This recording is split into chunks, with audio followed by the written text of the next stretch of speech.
si Tito A, pinapahanap si Kuya Dave. O hindi, sa akin kayo maghanap. Ako ang nakakalam. Huwag na kayo magtanong sa iba. Sa akin dalawa po kayo diretso, di ba? O, di ba? May mga bagay lang noon, pero hindi naman kami talaga yung nag-uusap. So, paano mo masasabi na may connivance kami?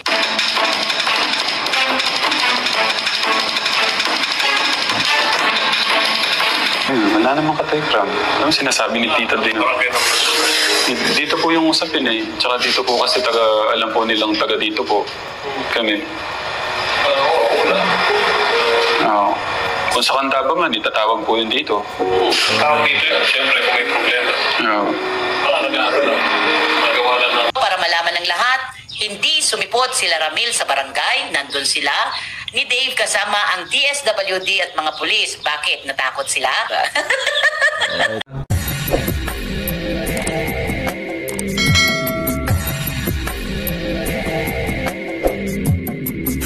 Alright, what's up mga tangay, mga idol, mga guys. Welcome back. This is my YouTube channel, Katangay PLC. Sa mapagpalang araw mga tangay, good morning, good afternoon, at good evening. At alright mga idol, mga guys, mag-reaction tayo for today dito sa kaya ano nga, kay Madam D. Dito nga ay Madam D umami na siya ang may alam na pagkuha kay Dave dito mga idol. Kung hindi ka pa nakasubscribe sa kay Tikram, subscribe natin, panoorin natin, like and share natin, andun na skip mga vlog niya, charity niya sa mga ating mga kababayan.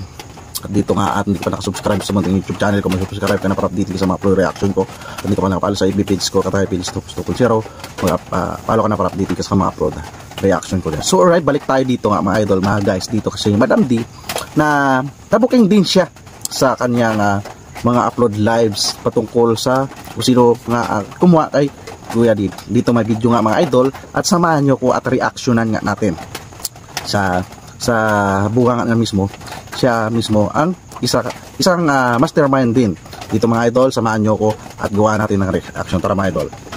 Guys, grabe to, tinawagan nila si Tito A, pinapahanap si Kuya Dave. O hindi, sa akin kayo maghanap. Ako ang nakakalam. Huwag na kayo magtanong sa iba. Sa akin dalawa po kayo diretso, di ba? Ako ang nakakalam. Huwag na kayo magtanong sa iba. Sa akin dyan mga idol, nabanggit niya dito ay sabi niya nga sa akin na kayo maghanap at huwag na kayo maghanap sa iba. So ibig sabihin, yung binitawan niya dito na salita sa live niya ay totoo na isa siya sa mastermind na kumuha kay Kuya Dave, nagplano para planuhan si Tatay Tikram at Tikram family.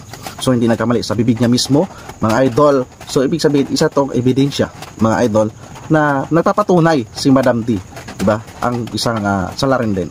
So hindi sa payuhan ay pinalanuan nila ni Madam D at ni isa si Madam D. At lakas loob ito lakas loob ito at talagang palaban kay Tikram, diba? Si Madam D, tuloy natin mga idol. okay diretso, di ba? Siya nga pala, meron ba kayong sinabi daw ni PSN na nag-connivance daw kami ni Sir Francis para daw makuha si Kuya Dave. Excuse me po. So dito mga idol, kitang-kita naman. So isa si Kuya Bal nag-react dito kay Madam D at talagang isang di mo akalain mga idol, mga guys, si Madam D ay akala mo maamong tupa. Ito ay di pala.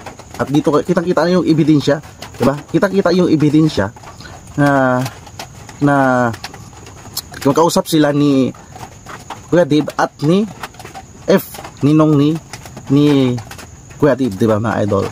Pero ito ay itinanggi niya na may contact siya sa kay Kuya Dave at kay ninong ni Kuya Dave. So dito kitang-kita yung ebidensya, hindi niya maitatanggi ito mga idol, mga guys. So mag-evidence to ni Tikram kung patuloy siya magtatanggi, diba? So gusto nila, may pinagplanuhan talaga nila, gusto nilang wasakin si Tatay Tikram at Tikram family, no? Pero hindi nagwagi sila, diba? Wala po akong kinalaman sa mga bagay-bagay na pinaparatag po ninyo sa akin. As I have said, I am the last person to know. Okay. So dito sabi niya wala siyang kinalaman, pero naka-video call niya si Kuya Dave at Ninong F, di ba? Ninong ni Kuya Dave, di ba mga idol? So isa itong pagsinungaling ni Madam D na wala na siyang kinalaman, isang kalokohan, di ba? Lahat yan ang mga ebidensya ay nasa upload ng channel niya mga idol. So, pero dito tinatanggi niya, di ba? Okay, yun po yun. I am the last person to know. Mga ganon. At hindi ko alam na may ganon. Okay, so excuse me po, Brenda. Wala po kaming connivance ni Sir Francis. So dito para may kasagutan siya, isang vlogger, para napapanood ko mga guys, mga idol, para nagpapalitan sila. So inaano siya na tinatanggi niya talaga na wala siyang kinalaman Pero hindi niya matatanggi dito. Hindi niya matatanggi. In-upload niya, may date pa. Diyan mga guys, sa ano ko thumbnail. Di ba? Hindi niya matatanggi. Di ba? Sa YouTube channel pa mismo, nakuha yung mga evidence. Tapos yung pagtanggi niya, dyan di sa live niya. Diba? Ang galing ni Madam D magplano. Talagang pinagplanuhan. Kumuha pa talaga siya ng ninong ni Kuya Dave. Diba? So nag-collaboration sila, plano sila, paano nila mapaano si Kuya Dave masama. So grabe, malalapit ito kay Tikaram. So walang lusot, na booking na siya, diba? Tuloy natin. Nagkatanggi pa si Madam dito. Francis, sa mga sinasabi mo, makakapagbigay ka ba ng patunay na nag-usap nga kami ni Sir Francis about matters na gano'n, ha? Friends thought si Sir Francis sa FB pero hindi po kami nag-uusap. So sabi nga, magbigay ng patunay, nag-usap sila ni If, ninong ni Kuya Dave. At kita naman, sa thumbnail ko guys, nag-video call sila. Diba naka-video call sila, Madam D? Anong masabi mo dyan? Naka-video call kayo. Na-screenshot, diba? Ano yan kasi, yan, edit? Diba guys, edit? So yate guys. Okay. Diba? May mga bagay lang noon pero hindi naman kami talaga yung nag-uusap. So paano mo masasabi na may connivance kami?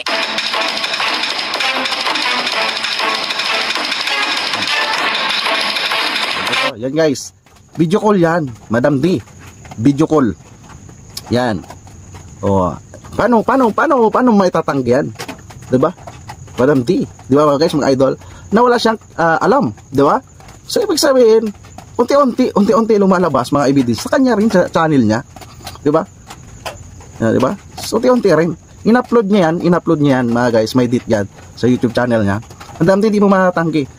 Kusa lumalabas yung mga ebidensya, dyan din sa YouTube channel mo, ikaw rin lumalabas na mga evidence na isa ka, may kinalaman ka sa pagplano sa alis ni Kuya Dave sa Tikaram family. Di ba mga idol, mga guys?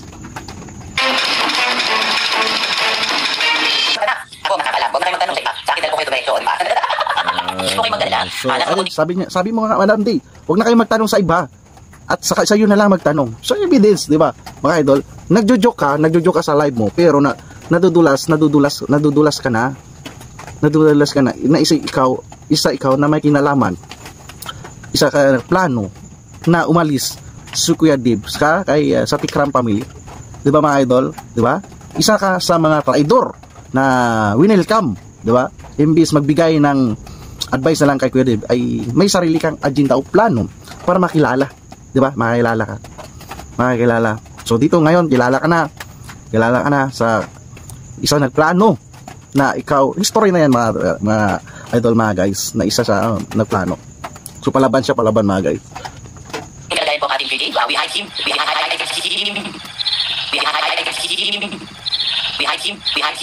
him para hindi po siya mahanap. Kahit saan sulok ng mundo siya maghanap, nasa hideout na po siya. So, we hide him. At nasa na-hideout na si Kuya Dave. So ibig sabihin talaga, nagplano. May hideout pa si Kuya Dave. So walang butas siya. Butas ikaw, Madam D. Butas kahit anong tanggi mo dito sa evidence na ito.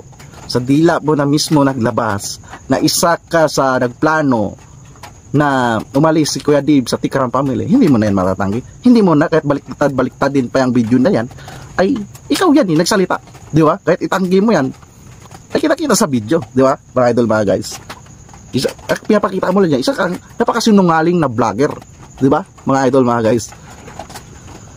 Ani ba yun? Ani. Basta ganun. Basta may pan yan. Huwag kayong mag-alala. Nasa mabuting kalagayan po ang ating video. We hide him para hindi po siya mahanap. Kahit saan sulok ng mundo siya maghanap. Sabi po pa, huwag kayong mag-alala. We hide him ay nasa magandang kalagayan si Kuya Dave. So, alam mo yung pag nag-alis si Kuya Dave, simulat sa pool, nag-alis sa pagplano, alam mo, at isa ka, hindi mo maitatanggi. Diba, Madam D? Hindi mo maitatanggi. Nasa upload ng YouTube mo, may dip pa yan. So, ibig sabihin, tama lahat ang sabi ni Tikpo rin. Nasa channel mo lahat ng mga plano kay Tatay Tikram at pambabalawra mo kay Tatay Tikram. So, ikaw ang malakas ang loob mo na magplano, ha? Grabe, no? Diba? Nasa hideout na po siya. So, huwag kayong mag-alala. Nasa mabuting kalagayan po ang ating video. We hide him para hindi po siya mahanap. Kahit saan sulok ng mundo siya maghanap, nasa hideout na po siya. So, nothing to worry about it. Hindi sumipot sila Ramil sa barangay. Nandun sila ni Dave kasama ang DSWD at mga pulis. Bakit? Natakot sila? Negative. Sa barangay, nandun sila. Ni Dave kasama ang DSWD at mga pulis. Bakit? Natakot sila? Negative. Sinasabi daw po nung nila, punta po sila dito, kasama po yung DSWD, tsaka police. May kasama daw po siya ng police. Alright, dito mga idol, si Tikram. Tatay Tikram pumunta sa barangay at tinanong may kasama ba sila sa police, sa may police. So si Madam D ay binanggit niya sa live niya ay hindi pumunta si Tatay Tikram sa barangay. Pero ano to, Madam D? At may vlog yan si Tatay Tikram na pumunta at nagtanong at ang barangay na mismo na wala ay nagpunta sa barangay. To butas naman si Madam D, mga idol, mga guys. So isang napakasinungaling o frame up o bluff lang kay Tatay Tikram. Kaya siguro si Tatay Tikram madala-dala sa live niya. Sa isang hindi o baguang content creator na gustong sindakin si Tatay Tikram. Pero hindi niya nasindak, di ba mga idol? So evidence din ito ay isang napakasinungaling o fake news na hindi pumunta si Tatay Tikram. Ay nakita naman natin, pumunta at nagsabi siya sa live niya. Or ibig sabihin lahat ng binabanggit niya sa live niya ay fake news, di ba? Fake news, guys. At dito nakita natin, ebidensya na pumunta naman si Tatay Tikram at tinanong ni Tatay Tikram yung barangay na walang pumunta na nagre-reklamo. Di ba? Tuloy natin, guys. Wala po. Wala ko na rito. Kasi kung ikaw ang umaga, ang hapon. No. Negative. Negative. Maghapon walang dumating na nagre-reklamo para kay Tatay Tikram. So isa napakasinungaling, 'di ba mga idol, mga guys? Ayun, wala namang Tatay Tikram. Ano sinasabi ni Tita din? Dito po yung usapin eh. Tsaka dito po kasi alam po nilang taga dito po. Kami. Wala. Oo. Kung sa Candaba man, itatawag po yun dito. Tawag dito yan. Siyempre, kung may problema. Oo. Wala nag-aaral lang.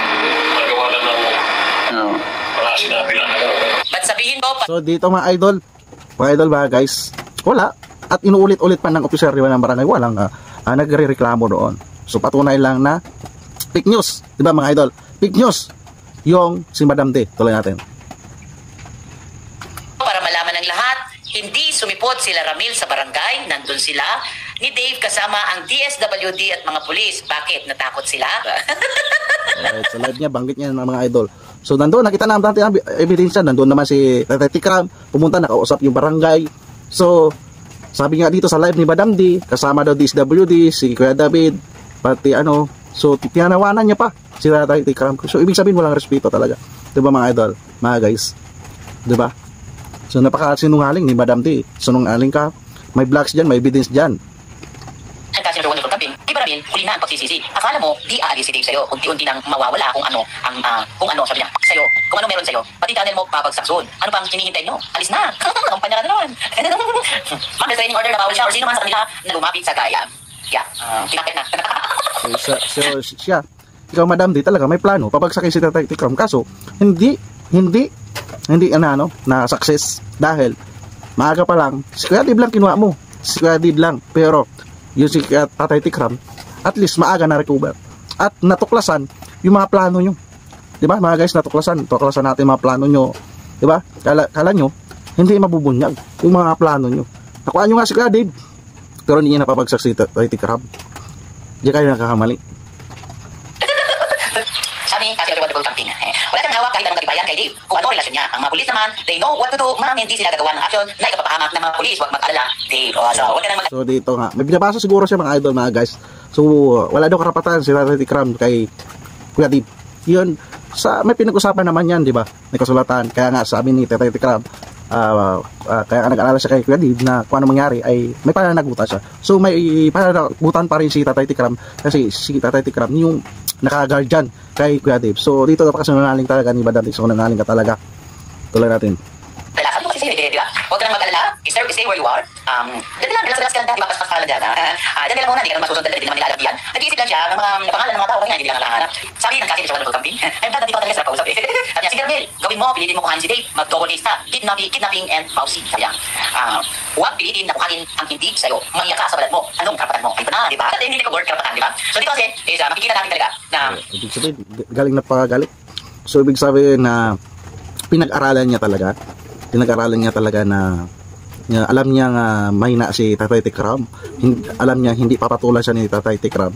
Kaya ganito yung panindak nila na wala pwede siya kasuhan si Tatay Tikram. So nakahantay lang naman si Tatay Tikram na anong desisyon ni Kadim. Oo, 'di ba mga idol, mga guys? Pero dito, grabe no. Grabe yung panindak nila kay Tatay Tikram na wala daw karapatan si Tatay Tikram, pwede kasuhan ng bawsi.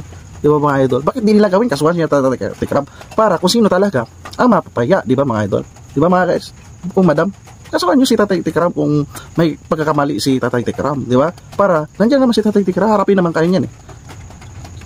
Wala siyang kagiging nakarapatan. At aliwas doon sa sinasabi ni Anvil Yapa doon sa post ko, sinasabi niya tanging si Tikram lang daw ang may karapatan kay Gabe. Dahil nga, kinahanggan niya doon, nahirap, pinagalaw niya sa mansyon. Bakit? At ano nga, di ba, Anvil Yapa, nakikid ka. Diba? Kaya naman kinuha niya to dahil alam niya na may susuporta. Without him taking Gabe to his house, magkakaroon ba siya kung ano ang meron siya ngayon. At yung karapatan na sinasabi ko nga, hikating na dugo, wala siya kay Gabe. And why don't you ask the love? Kung ano nga ba ang kaisipan niya about you? Diba? Nalaman niya lahat. Alright, ito inaano nila. Kinigit nila. Kahit kariting kadugo si Tatay Tikram, kadugo niya kay Gabe. Wala. So dito ay pinaplanuhan talaga nila na walang katiting dugo si Tatay Tikram. Pero sa pagtulong at paglingap kay Kuya Dib na pag galing niya kargador ay hindi nila nakita yun, di ba? Ang inigiit lang nila, gusto na talaga nila kunin si Kuya Dib sa puder ni Tatay Tikram, di ba Madam D?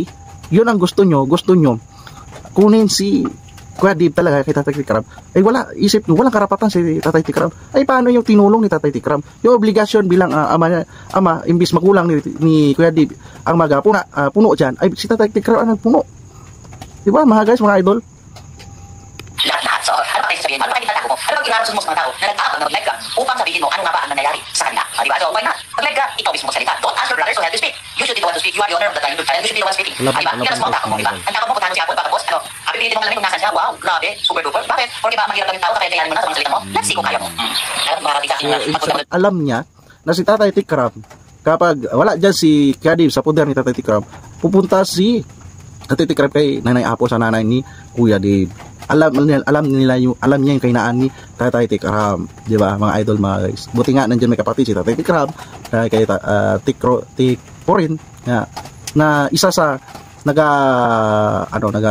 sita sa mga ganitong mga tulad kay Madam T, di ba mga idol, mga guys? Tuloy natin. Kaya ako nagpipilit mo alam kung nasa dibdib, diba? Kaya wala, tinako na. Wala, tinako na. Tatay Tikram. Masarap ka naman sa tawa ko, diba? Magaling pa naman Jane, napag-hilinlangan pa rin. Magaling pa naman Jane, napag-hilinlangan pa rin. Magaling pa naman Jane, napag-hilinlangan pa rin. So, lagi ko sinasabi, para sabihan meron talagang, parang kung ay, meron talagang mangyayari ng mga ganun. So, ikaw, Brady, with the lines, siyempre, 80, so slow. May ganun diba, guys? Katalino man matching na Sunday, so ibig sabihin, isa sila ng plano. Diba, guys? So, malinaw, guys, mga ebidensya, sa bibig niya na mismo lumalabas. Yan lang, mga ebidensya yan, yung mga video na yan, mga idol, mga guys, na isa siya sa nagplano na gustong umalis ka din sa poder kay Tikram, diba mga idol, mga guys. Pero una sabi niya nga wala siyang alam, pero kitang-kita naman may ebidensya, diba? Napakasinungaling at fake news na vlogger, diba? Walang pakatandaan, utak bulinaw nga diba? Wala matandang paurong na, diba mga idol, mga guys. Imbis sa kabutihan isipin niya kay Kuya Dib, ito ay hinihila nila sa hindi maganda mapupunta si Kuya Dib, diba mga idol, mga guys. So alright mga idol, mga guys, yan lang reaction ko. Pakisita na lang yan kung saan nyo makikita yan, i-share nyo na lang itong reaction ko. Ito ay maging ebidensya rin ni Tatay Tikram, mga idol, mga guys. So alright mga guys, pwede ka pa nakasubscribe sa YouTube channel ni Tatay Tikram, subscribe natin, panoorin natin, like, i-share natin, and don't skip ads. At marami yan natutulungan natin mababayan. At hindi ka pa nakasubscribe sa aking munting YouTube channel, mag-subscribe ka na para update ka sa mga upload reaction ko. At hindi ka pa nakapalo sa FB page ko, Katakay PLC 2.0, mag-upload ka na, magpalo ka na para update ka sa mga reaction ko dyan. At so maraming salamat sa panonood, at see you sa reaction ko, at lagi tayong maingat. Adios, bye-bye, thank you.